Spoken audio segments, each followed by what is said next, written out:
Hi all, I wanted to chime in on the recent events that have taken place with respect to mass shootings. There's a fear that's being perpetuated right now, and that's that fear that if you have dark thoughts about suicide, thoughts about mass murder, thoughts about harming someone you love, that you might be more likely to act on those thoughts, that we should enact red flag laws that might put you in involuntary confinement. And I think it's more important now than ever to get a few things right about how our brains work. Most people agree that they have had intrusive thoughts that have been of a taboo nature. Harming someone, stabbing someone, raping someone. Most people are able to let those thoughts just pass right off their head. They just roll right out. But for 2% of the population, approximately, these thoughts become a debilitating anxiety condition where that thought starts to repeat itself. I know this because I spent 20 years in my head doing this, silent, stigmatized, and not talking out about it. I've had thoughts about mass murder. I've had thoughts about walking into a mall and taking off a cop's gun and shooting the place up. Those thoughts give me tremendous anxiety. That anxiety leads me to repeat those thoughts, not on my own volition. I'm trying to get rid of them over and over and over and over again, sometimes hundreds or thousands of times a day. Those thoughts also lead me to avoid things. I might avoid going to public places. I might avoid or leave a relationship.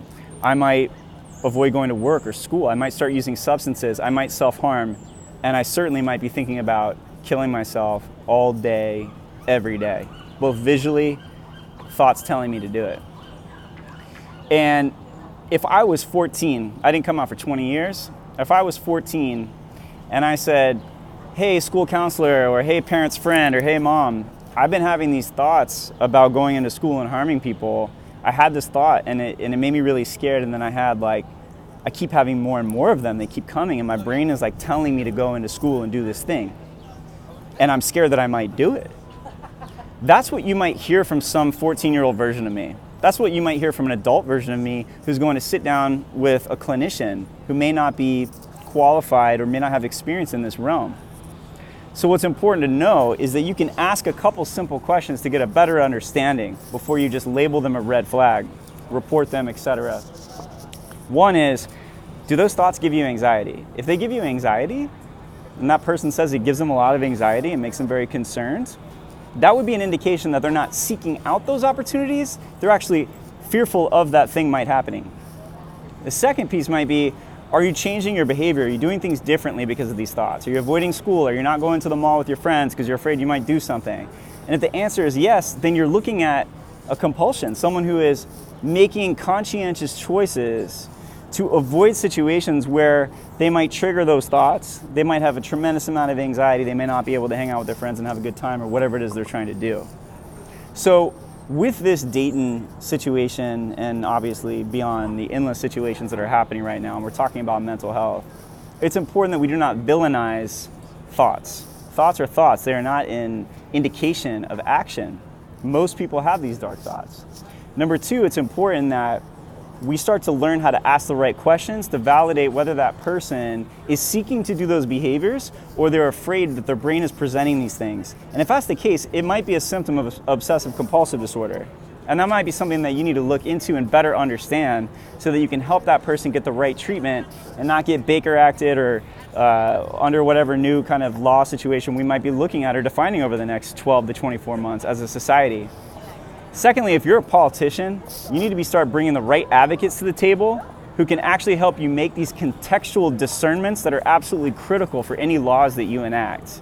So there are advocates out there that you can bring to the table to make sure that this is an appropriate measure that you may take on a red flag level. Thirdly, if you are in the media or you're independently publishing your own content, you must do your research and provide factual, evidence-based information in those articles. This is not the space for clickbait. And in the case of the recently self-published article by the Dayton shooter's ex-girlfriend, it's just an important thing to identify that, one, I respect that she's had a traumatic experience, and I respect that that's her life experience with that. And I empathize with that. That is a terrible thing to have happen. But on the other hand, her article insinuates that this person claimed that they likely had obsessive compulsive disorder. And what that's done now, in a non-clinical basis, there is no clinical basis for what she has said. That was not a diagnosis he got. It's an assumption that's been put in an article. That has now set off a firestorm, even in our own Facebook peer groups, where we're supporting people around the world who are afraid of their thoughts and afraid they might act and are ruining their lives because of their fear, or living ruined lives because of their fear. So it's just important that we all come together and recognize that thoughts are not the enemy. Having context to what they are is important and how that relates to specific disorders, and that as citizens, as lawmakers, as journalists, as independent writers, we can do a much better job coming to the table to paint the picture that needs to be painted for reform and change in this country in terms of how we flag and how we spot these things in the future. So I just wanted to share that because people are scared. And if we don't add in this context, you will drive people like me to spend another 20 years in their head, not living the lives that they're capable of living, committing suicide, self-harming, using substances to drown their thoughts. We're going to just deepen the stigma. So I want to share this, with the best intent and meaning well for obviously a better future. Thanks.